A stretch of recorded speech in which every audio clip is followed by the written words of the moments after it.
Pernah lihat ikan hidup di sawah?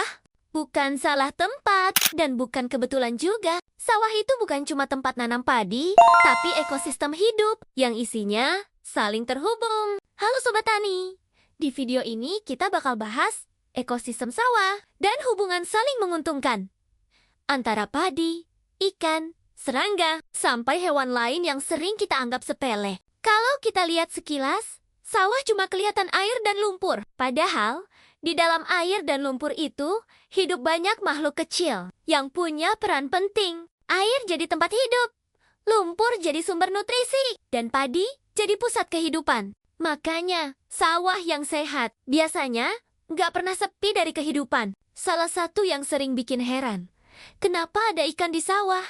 Ikan ini sengaja ditebar oleh petani lewat sistem yang disebut mina padi. Ikan di sawah bantu makan larva serangga dan hama kecil. Kotoran ikan juga jadi pupuk alami yang nyuburin tanah. Hasilnya, padi tetap tumbuh. Ikan bisa dipanen, dan petani dapat hasil ganda. Nggak semua keong di sawah itu perusak. Keong emas beda cerita, tapi keong tutut justru punya peran. Keong tutut bantu makan sisa organik dan membersihkan lingkungan sawah.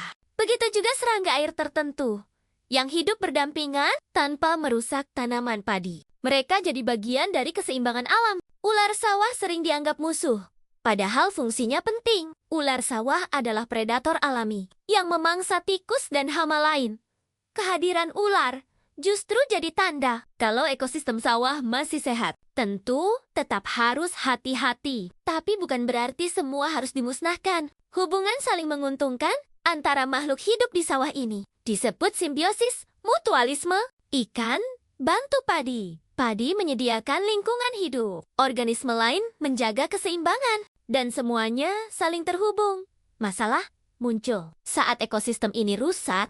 Pestisida berlebihan bisa membunuh ikan dan serangga baik. Akhirnya, hama malah makin sulit dikendalikan. Dan sawah jadi nggak seimbang. Jadi Sobat Tani, sawah itu bukan cuma tempat tanam padi, tapi ekosistem hidup yang kalau dijaga dengan benar, bisa saling menguntungkan antara alam dan petani.